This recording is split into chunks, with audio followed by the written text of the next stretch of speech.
you know, we're always hearing about vitamins. Everybody's extolling the virtues of this or that vitamin.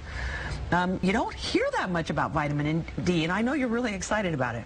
Yeah. Why the lowly little vitamin D that we're neglecting? Well, it's just the research has really exploded in the last 2 or 3 years about vitamin D, and we know that the RDA was set like 20 years ago when the science was very inadequate. So now, with our new advanced science, we know that people need a lot more vitamin D than the RDA is giving them. Okay. How much is too much? Well, you actually have to check a blood level to know how much is too much. The upper end of the blood level is 100, and anything under 100 is okay. And the proper test is the 25-hydroxy D3. And some doctors will order the 125-hydroxy, which is the wrong test. So your doctor has to order 25-hydroxy D. All right, we're getting a little ahead of ourselves, and there's a lot of science involved in this. Yes. But let's roll back for a second. The RDA for an adult is vitamin D is 200. It's 400 for an adult, 200 for a child. Okay, and you're suggesting how much? For an adult, most adults need a minimum of 5,000. And I personally take between 10 and 15,000 units a day. What about toxicity? You can get toxic with vitamin D if your blood level goes way above 100, but you have to take a ton of vitamin D to achieve a toxic blood level. Vitamin A is a fat-soluble vitamin as well, and that one is much more toxic. So you do have to be more careful with vitamin A, but vitamin D can be toxic at super high doses, like 50,000 units every day for months.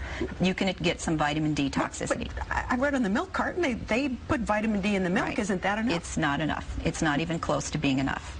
So, again, if there are parents out there and you're hearing this and you think, okay, my child needs a little more vitamin D, they're not getting enough from the milk or from sunshine. Yeah.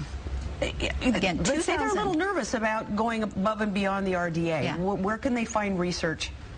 There's something called the Vitamin D Council of America. And if you Google that, I'm sure you'd find it. And they have tons of articles on the website that explain about the importance of vitamin D. But they've done studies where they gave newborn infants 2,000 units a day, and they were fine. Matter of fact, they were very healthy. Okay. All right. We've really kind of hammered this point. You also want to make the point that it's very important to, in keeping good health, and is to keep healthy weight. Yes.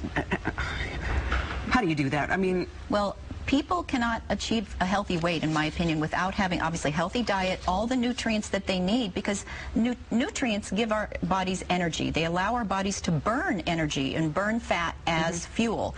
So if you're deficient in any of your vitamins, you actually can't burn fat. Same thing with hormones. If you're low in testosterone or thyroid, you can't burn fat. So your hormones have to be balanced and have to be optimized before people can even try to achieve weight loss. Well, people go on all these wacky diets and they're exercising and nothing happens, and it's very frustrating because their hormones are poor and their nutrients are low, and they're not going to be able to lose weight. So anyway, that is something that has to be done in order to be able to achieve weight loss. All right, so give your body what it really needs. Right. And what, should take care of itself? Well, you know, in extreme cases where people have a lot of weight to lose, there are, you know, special diets, and I'm a big fan of the human chorionic gonadotropin HCG diet. This one that I did myself twice, and actually lost about 50 pounds, and so it made a huge difference for me. And the thing is that because most weight loss pills are toxic, you know, diet pills are actually very dangerous. I don't recommend those at all.